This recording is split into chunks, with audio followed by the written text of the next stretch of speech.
The Tennessee legislature is considering passage of a bill that would force all public colleges and universities to allow faculty and full-time staff with gun permits to carry their guns on campuses.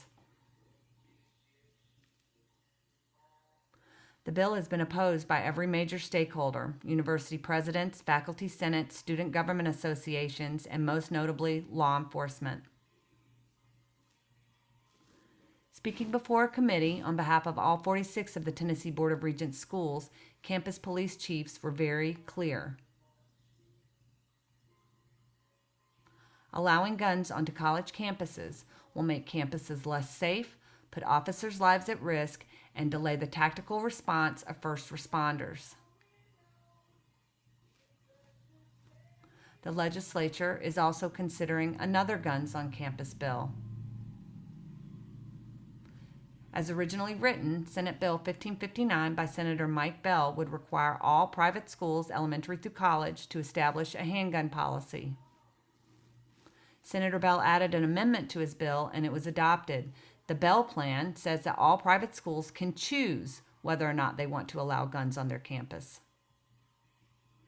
In the House Education, Administration, and Planning Committee, Representative Craig Fitzhugh offered a similar amendment to the Guns on Public Colleges and Universities bill. Representative Mark White asked NRA lobbyist Aaron Looper why the NRA would oppose the amendment after supporting Senator Bell's amendment to the private school bill. Her answer speaks volumes. Okay, but my question is this. We just passed a bill out last week. We let the private schools opt out, but yet we don't want to let the public schools opt out. So what, was there no objection to the private schools in that bill we just passed out last week? For the K through 12? No, For all public? higher education. I think it was it may have been Representative Goins' bill. Yes. No, we didn't have an opposition to them. How come? That. But on this one we do. How come? Because to be honest, I don't think that many of the public institutions would opt in to do this. And we think that it essentially negates the purpose of this bill.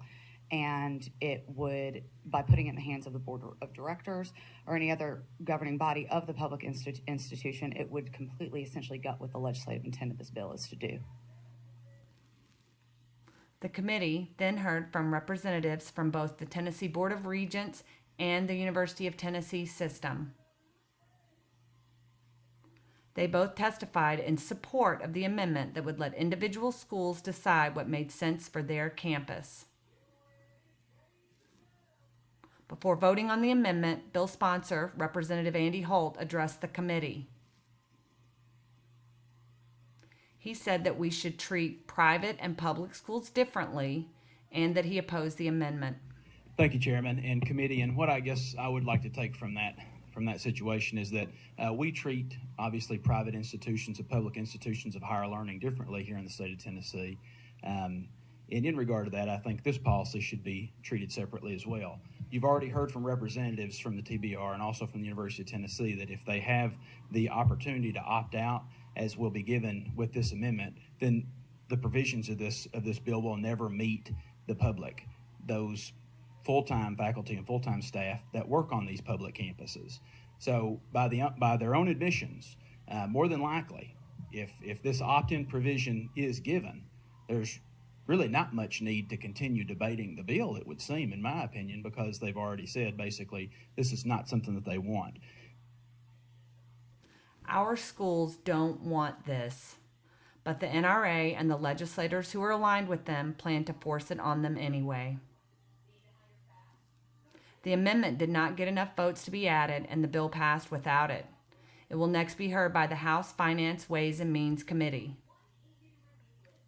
The Senate version of the bill has passed all committee hurdles and is awaiting a full floor vote. Senator Lee Harris has filed an amendment that mirrors the Bell plan for private schools. Will the Senate listen to the will of the people of Tennessee or to the will of the NRA? Had enough? Us too. Join the Safe Tennessee Project and take a stand. Get involved and make your voice heard.